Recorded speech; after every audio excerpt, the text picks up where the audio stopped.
If they were in some way injured, most certainly.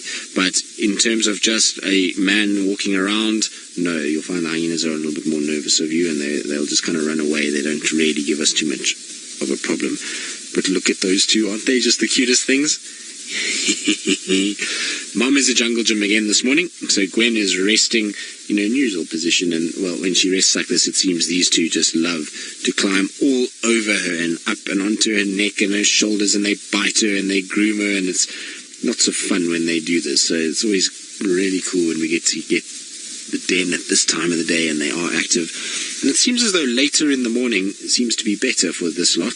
They like to be out when it's a bit warmer. In the cold, you find probably these little ones are, they don't like the cold just yet. They're not built up. They don't have a huge amount of fat on their body, and they're little at the end of the day, so they need to spend time inside and stay nice and warm.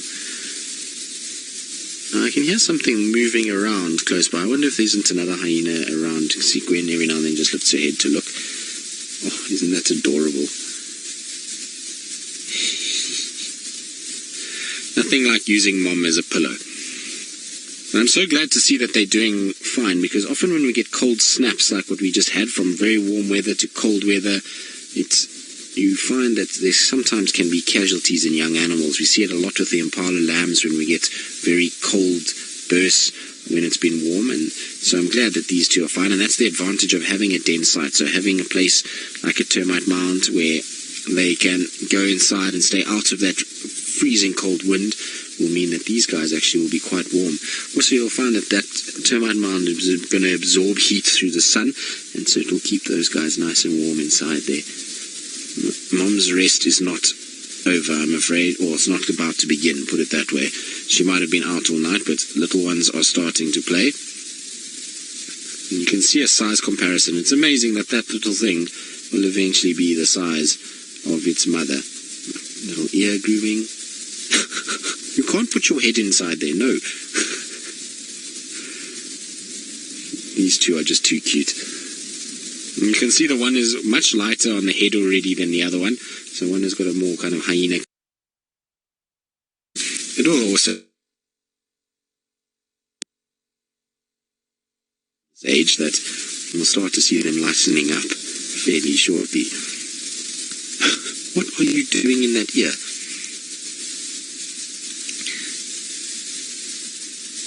Right, well, we're going to enjoy our bundles of fur, but I believe Jamie's got some lions on the hunt, so let's quickly jump across to her. Well, these two are just too cute for words. They're busy playing around, and poor Gwen is trying to sleep, but there's no chance. They keep biting her and squeezing themselves between her legs and just generally being up to no good. You can see they are now tucked together. Double trouble, that is for sure, these two. They really are funny little things, and the one is a lot shyer than the other one. When we came around just to get a little slightly better angle on them, you find the one with the lighter face is a lot more nervous, went running inside the hole, and took a while for that little one to come out. The darker faced one seems to be completely unfazed by us and was still messing around and biting Mom and going crazy. But you can see, look, Gwen's got her arms around the one. Oh, no, it's managed to pop out now and is on the other side. So she was busy. See, she's biting her toes. Shame, Gwen. The mother's work is never done.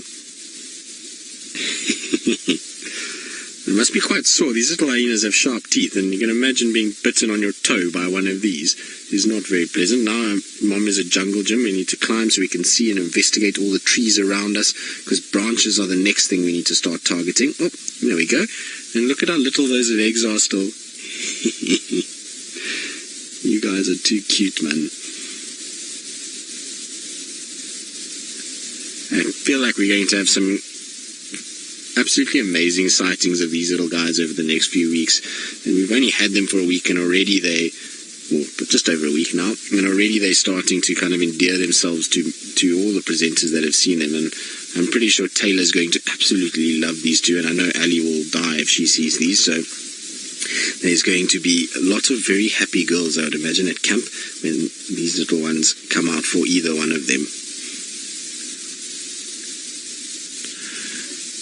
Craig, you want to know how we tell male and female hyenas apart? Well, Craig, it is quite difficult because hyenas have a situation where their clitoris extends and it forms a fake male genital, and they also produce more testosterone than the males do, so they typically are quite a lot larger. So they are, the easiest way is if you have them together is that the bigger ones are always going to be your females. The males are not bigger than the females. And the second thing is that when you see males, they generally show submissive behavior, whereas females, because it's a matriarch society, will be the ones that will be far more bold around any sort of food item or even around a den area. The likelihood of a male spending time around young ones is very, very slim. The males generally get pushed away by the females when they come in this direction. The other way that you can tell is just by looking at the genitals themselves. If there's a big rounded end to the genital, then that is generally a male. If it's just a straight edge, then it's normally a female. But it is very tough, particularly when they're at the size of these two little ones. It's almost impossible to tell male and female yet. You'll have to wait a little bit and see. But once they get older, like I say, size is a big factor in being able to sex them from afar.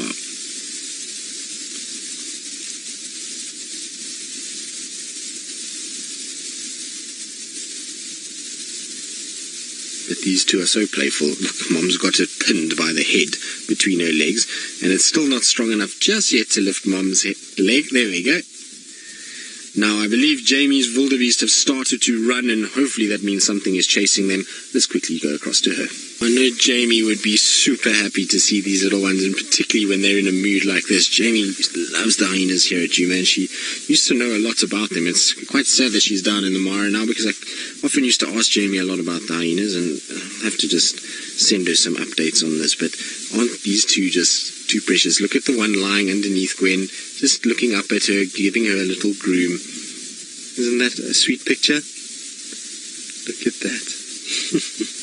Now, the reason why Gwen is repositioned is because one got her by the ear and started yanking her ear towards the hole, and Gwen didn't like that at all, so she repositioned, and now you can see now that one is now sucking up to Mom and saying, I'm sorry. It was that particular one that was pulling the ear, the one that's lying in her lap, so to speak. And they're now lying with her face, and it's just the sweetest picture to have all three. Look at that. Isn't that cool? Now, for everybody who doesn't like hyenas, you can't help but enjoy spending time with these little ones. They really have a softer side to them. Even the big mothers, and Gwen is as gnarly a hyena as you can get. She's got torn, tatty ears and cuts and scrapes, and she's a big girl, and she's old. She's also at least 12 years old now, and so she's done the rounds, and people would see her and often be like, oh, they're ugly. But when you see her with her little ones, and you see how caring and nurturing and patient she is with these two as they climb about and they bite her and they nibble on her toes, it just goes to show that hyenas, there's a lot more to hyenas than this horrible reputation that they have. And as Byron always says, he blames the Lion King, but it really is no, you've got her by the toe. You can't pull her toe. Poor Gwen. These two are going to be a handful. I can see they're getting more and more brave, and the more they move around, the more they want to bite and pull. You can see there goes Gwen's toe, off down the hole it goes. Nope. Shame, girl. You're going to have a tough morning. It's no wonder that she doesn't lie with them all the time. You can see why. When she's there, she just gets bitten and chewed. She's basically their massive chew toy at the moment. Soon their attention will also turn onto one another. You'll find they'll start biting one another. It already looks as though it's... Now we're going to start biting each other, and that's how it goes, is that it doesn't just end with Mom. The siblings will start, and now the ear again. Poor Gwen. No wonder she's got tatty ears. It's from these two terrors that are busy biting her ears every day. Luckily their teeth won't be too long just yet, but in a few weeks' time, poor Gwen is not going to be able to allow this kind of behavior. It's going to hurt a lot more. Oh, there you go.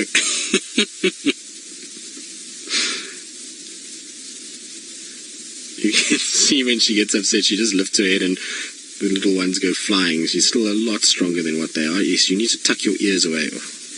Now it's both of them chewing the ears. This is not the coolest thing.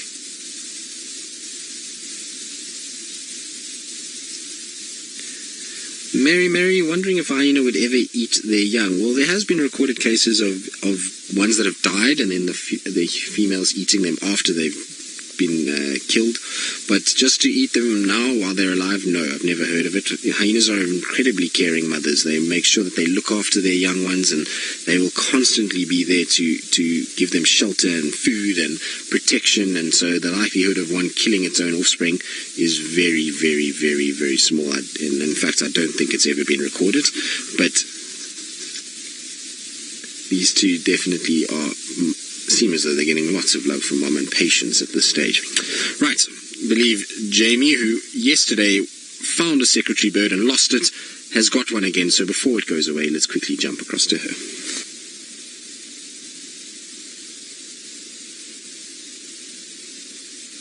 Well, these two are starting to get braver. You can see they're coming down the mound slowly. It's more because they want to bite grass. But at one point they were very curious about us, and they started coming a little closer towards where we are and watching us and looking.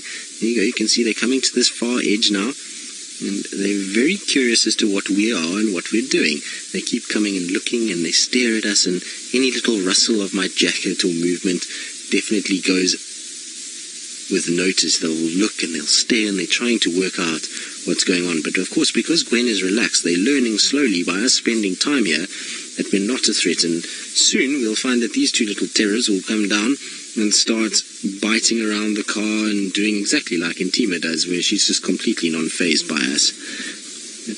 Look at these two. You can see they're starting to get naughty. The first few times we saw them, they were very unsure and very quiet, and they suckled from mom but didn't really do too much. Now they're getting to the age where games are starting to be a part of life, and they push each other around and bounce around all over the place.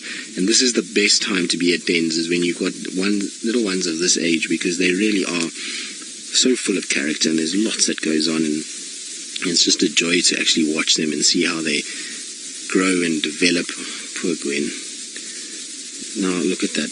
They're on top of her head.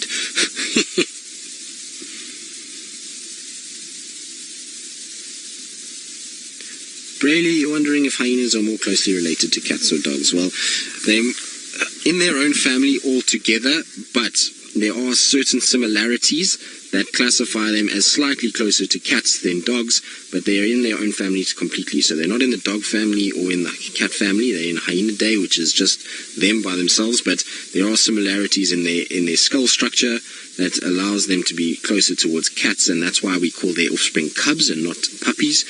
And so they are actually a little bit closer to them. Now, unfortunately, it is that time of the day where we need to start saying goodbye. It's getting warmer and the animals are starting to go to sleep, as you can see with Gwen, and so we're going to start heading back for breakfast. Now, I'm sure Brent and Jamie and whoever was on camera with them, because I'm not quite sure, say their goodbyes as well, and Kirsten the Mara. But on this side, I'm sure Byron is probably back at camp already and has eaten most of the breakfast, given how he likes to feed. So I'm sure he also sends his goodbyes with Seb. But from myself and